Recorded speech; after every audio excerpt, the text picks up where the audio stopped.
Pierre Louis, thanks for joining me today. Sure, thanks for having me. We can pretty much train anybody to run a discrete trial, right? But it's those other skills, what we call, and what you have called soft skills, right, that are a little bit more elusive and difficult to train. Can you talk a little bit about those soft skills and how you work to facilitate those? We found that things like making eye contact, things like being able to use empathy statements, just pairing yourself, smiling, those are some of the skills that often BCBAs may lack, especially maybe coming out of a graduate program where those are not skills that have been worked on or practiced or taught.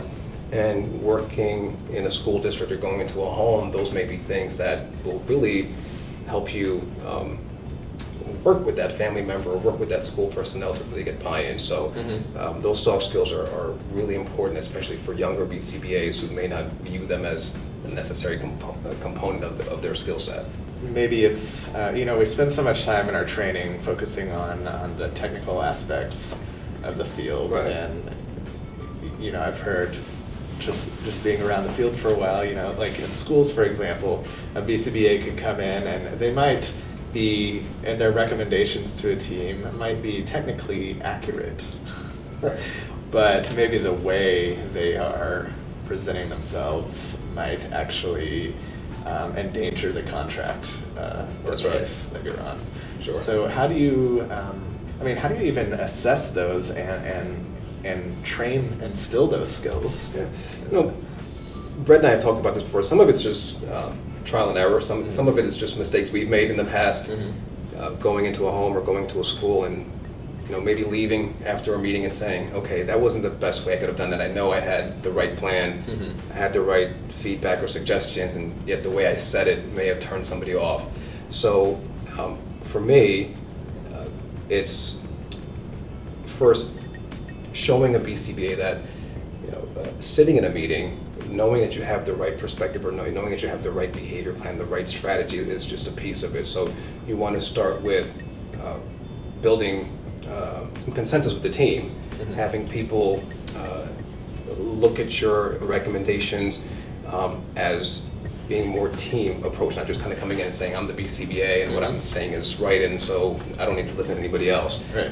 Working with other team members, so you may have an occupational therapist or a speech therapist who maybe they differ on many things, but you can find one area where you do have some common ground. And so many times I'll tell a BCBA, find one or two areas where there is some common ground with the teacher, with the parent, with the administrator, and start there. And often that leads its way into finding areas where you have more common ground, and now you've got some buy-in and you can start to work your magic.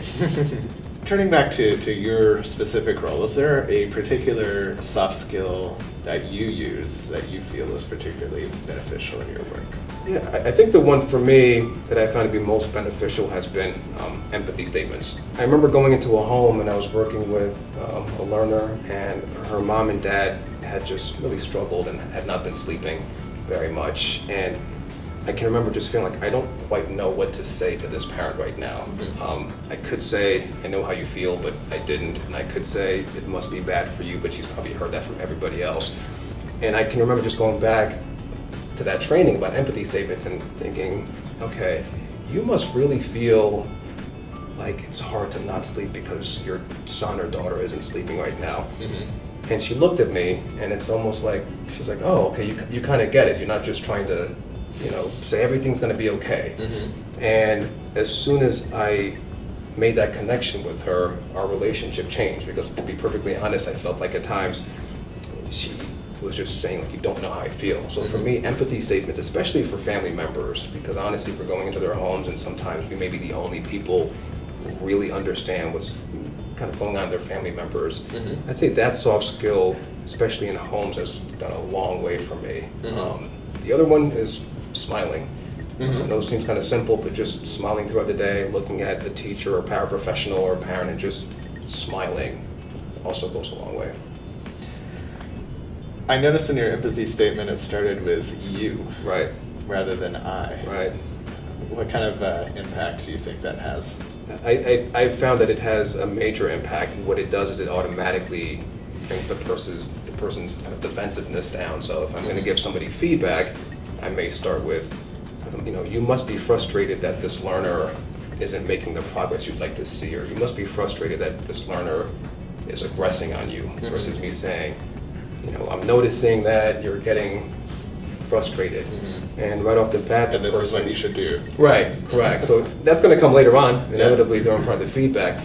But I found that starting with that you must or it must be difficult right off the bat, I'm not judging the person, or it's not coming off as I'm judging them as an individual. I'm automatically starting the conversation with, recognizing how difficult it must be, how challenging it is to work with this problem behavior. So I've just found that it's been easier to give somebody feedback when right off the bat they feel like you're kind of in it for them and you want them to succeed and not just there to tell them what they're doing wrong. Right, not talk at them, but talk with them. Talk with them.